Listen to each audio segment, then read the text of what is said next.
back, Captain. Robin? We're making a video today. Make a video, huh? About how to make cider. For us, it's all about the apples. We grow bitter sweets that are high in tannins, bitter sharps. They're just wonderful apples like Kingston Black or Porter's Perfections.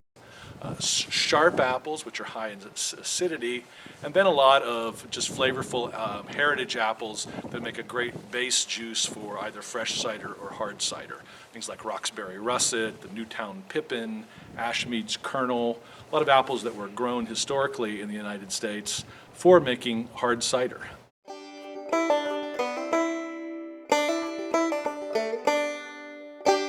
We are pressing Newtown Pippin apples, Dabinet, and Redfield to make a cider blend for hard cider. We pick those in late October and we keep them in cold storage until now, mid-January, when we press them. It gives the chance for more sugars to develop, more flavors to develop. It's really a wonderful apple for making hard cider.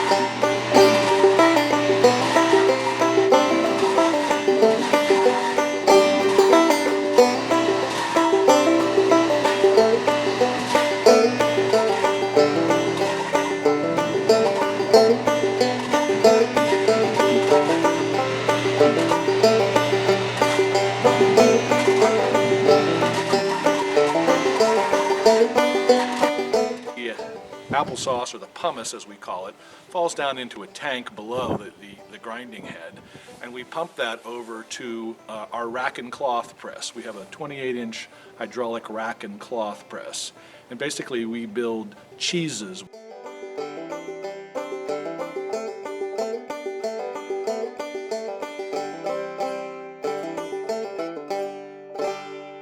So that rack, as you'll watch, is slid in under the press, and the press actually lifts from below and squeezes those 15 bushels of apples into about 45, 55 gallons of juice with each press.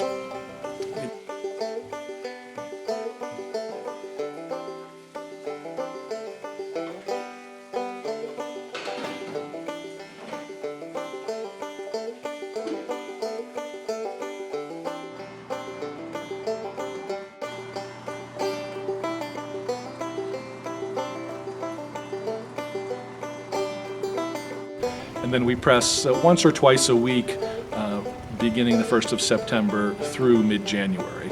We're down to our last press of the season.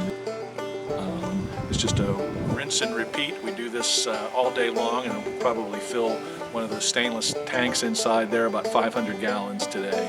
The first test is to see what the pH level of the juice is.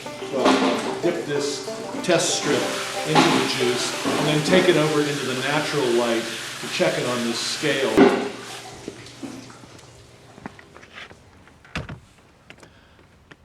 So this juice is somewhere probably around a pH of 3.5. We have a more accurate meter that we will test this with later, but we just wanted to get a good sense of where the pH is now, because we will sulfite the juice and the concentration will be depending on the pH level. But ideally, you want a pH in your cider that's below 3.8 because the bitter sweets tend to be low in acidity. That's why we blend it with the Redfield apples, which are high in acidity. They probably have a pH of around 3.2 to get us at a nice target pH level around 3.5. So I'm going to take a little sample of the juice and use this refractometer to test the sugar level. We want to know the sugar level of the starting juice and the finished juice, of course, but it should finish to zero. There should be no remaining sugar after the fermentation process is finished.